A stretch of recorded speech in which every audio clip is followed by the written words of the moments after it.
61वां सर्ग।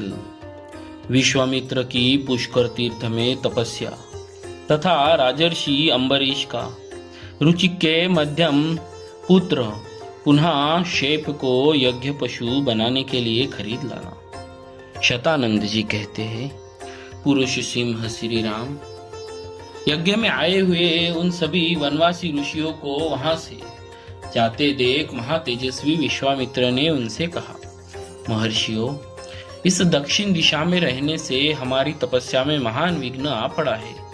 अतः अब हम दूसरी दिशा में चले जाएंगे और वहां रहकर तपस्या करेंगे। विशाल पश्चिम दिशा में जो महात्मा ब्रह्मा जी के 3 पुष्कर हैं, उन्हीं के पास रहकर हम सुखपूर्वक तपस्या करेंगे, क्योंकि वह तपोवन बहुत ही सुखद है।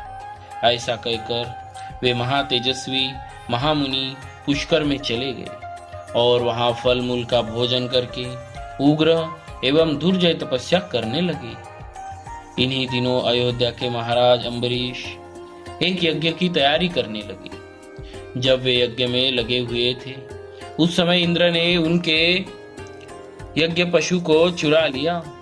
पशु को खो जाने पर पुरोहित जी ने राजा से कहा, राजन, जो पशु यहाँ लाया गया था वह आपकी दुर्नीति के कारण खो गया है। नरेश्वर, जो राजा यज्ञ पशु की रक्षा नहीं करता, उसे अनेक प्रकार के दोष नष्ट कर डालते हैं। पुरुष प्रवर, जब तक कर्म का आरंभ होता है, उसके पहले ही खोए हुए पशु की खोज कराकर उसे शीघ्र यहाँ ले आओ, अथवा उसके प्रतिनिधि रूप से किसी पुरुष पशु को खरीद लाओ। यही इस पाप का महान प्रायश्चित है। पुरोहित की यह बात सुनकर महाबुद्धिमान पुरुष श्रेष्ठ राजा अम्बरीश ने हजारों गौए के मूल्य पर खरीदने के लिए एक पुरुष का अन्वेषण किया। तात रघुनंदन, विभिन्न देशों, जनपदों, नगरों, वनों तथा पवित्र आश्रमों में खोज करते हुए राजा अम्बरीश भृगु तुंग पर्वत पर पहुंचे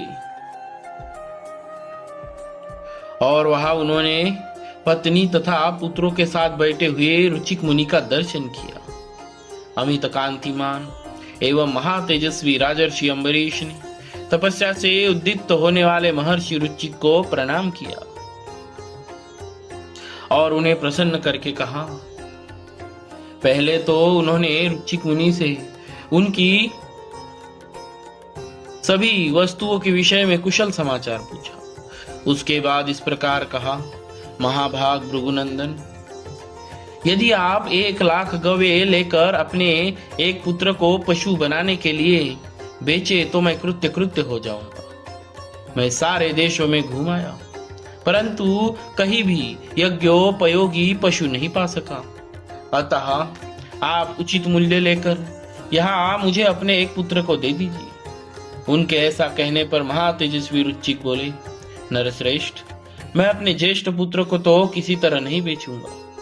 रुचिक मुनि की बात सुनकर उन महात्मा पुत्रों की माता ने पुरुष सिंह अम्बरीश से इस प्रकार कहा, प्रभु, भगवान भार्गव कहते हैं कि ज्येष्ठ पुत्र कदापि बेचने योग्य नहीं है, परंतु आपको मालूम होना चाहिए कि जो सबसे छोटा पुत्र शुकन है, जो सबसे छोटा पुत्र शुनक है, वह मुझे भी बहुत ही प्रिय है। अतः पृथ्वीनाथ, मैं अपना छोटा पुत्र आपको कदापि नहीं दूंगी। नरश्रेष्ठ, प्रायः जेठे पुत्र पिताओं को प्रिय होते हैं और छोटे पुत्र माताओं को। अतः मैं अपने कनिष्ठ पुत्र की अवश्य रक्षा करूंगी। श्री राम, मुनि और उनकी पत्नी के ऐसा कहने पर मझले पुत्र शुनक ने स्वयं कहा, राजपुत्र, पिता ने ज्येष्ठ को और माता ने कनिष्ठ पुत्र को बेचने के लिए अयोग्य बतलाया। अतः मैं समझता हूँ कि इन दोनों की दृष्टि में मैं मझला पुत्र ही बेचने के योग्य हूँ, इसलिए तुम मुझे ही ले चलो। महाभाऊ रघुनंदन, ब्रह्मवादी मझले पुत्र के ऐसा कहने पर राजा अम्बरीश बड़े प्रसन्न हुए और 1 करोड़ स्वर्ण मुद्रा, रत्नों के ढेर तथा 1,00,000 गवे के बदले शुनक शेप को लेकर वे घर की ओर चली। महातेजस्वी महायशस्वी राजर्षि अम्बरीश पुनः क्षेप को रथ पर बिठाकर बड़े उतावली के साथ तीव्र गति से चले।